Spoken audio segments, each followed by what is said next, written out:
15 অনেক সময় কিন্তু বাবা মা বাধ্য হয়ে আমাদের দিচ্ছে, আমরা স্কুলের নামে দেখা যাচ্ছে প্রাইভেট করতে গিয়ে দেখা যাচ্ছে ঘুরে বেড়াচ্ছি, এরকম করি না? অনেকেই কিন্তু এটা করে থাকি যে সঠিকভাবে স্কুলে পৌঁছাচ্ছি না, আমরা না এসে দেখা যাচ্ছে যে অন্য কোনো ছেলে আমাদেরকে প্রেমের প্রস্তাব দিল, খোলামেলা কিছু কথা বলি, দেখা যায় এরকম প্রস্তাব দেয় না, তাদের সাথে দেখা যাচ্ছে বাবা মার কথা চিন্তা না করে এটা পিছিয়ে দিতে চাই, স্কুলে আসি না, ক্লাস করি না।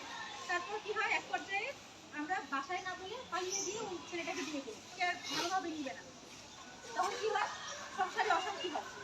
বেশিরভাগ সময় দেখা যায় যে কম বয়সে যখন বিয়ে হয়, তো দেখা যায় যে আমাদের যখন কম বয়সে বিয়ে হয় দেখা যায় যে তোমাদের এদিকে ভুক্তবাড়িতে কিন্তু বেশিরভাগ দেখা যাচ্ছে যে তোমার ডিভোর্সের পরিমাণ এত কেন বেশি? ডিভোর্সের পরিমাণ বেশি কারণ হচ্ছে বাল্যবিবাহ হচ্ছে। যখন একটা মেয়ের কম বয়সে বিয়ে হয় সে কিন্তু মানসিকভাবে প্রস্তুত থাকে না।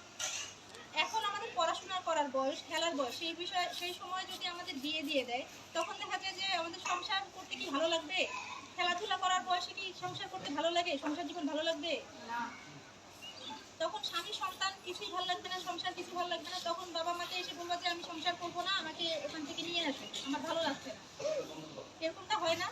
আমাদের বাসার আশেপাশেই কিন্তু দেখবা যে আমাদের মানে পাড়া প্রতিবেশী যারা আছে তাদের মাঝে অনেকেই ডিভোর্স।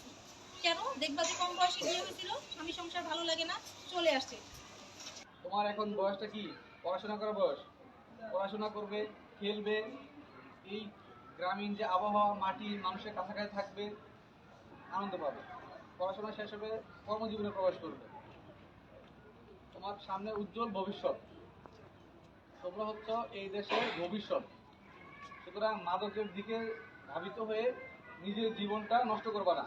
তাহলে তুমি যে এই বিষয়ে রাজি হয়ে গেলা, তুমি যে লোকে জানালো না, এটিএমকে বললা না, তোমার ফ্রেন্ডসকে বললা না, কাউকে বললা না, কারো কাছে সাহায্য চাইলা না, তুমি রাজি হয়ে গেলা।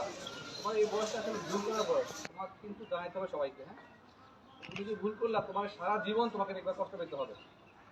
আমরা সবাই কি করবো? নখ বলো, কি করবো? নখ কি করবো? ছোট রাখবো। চুল, ছেলেরা চুল ছোট রাখবো। ঠিক আছে? আমাদের কাপড় চোপড় নিয়মিত ধুবো, নিয়মিত গোসল করবো, পরিষ্কার পরিচ্ছন্ন থাকবো। ঠিক আছে? স্বাস্থ্য ঝুঁকি, মানসিক সমস্যা, আর কি আছে? স্বাবলম্বিতা অর্জন হচ্ছে না, অন্যের উপর নির্ভরশীল থাকতে হচ্ছে। মানে স্বামী ইনকাম করে আনলে খাবা, নাহলে খাবা না। যদি কোনো কারণে স্বামী মারা যায় তাহলে শেষ, তোমার লাইফ শেষ।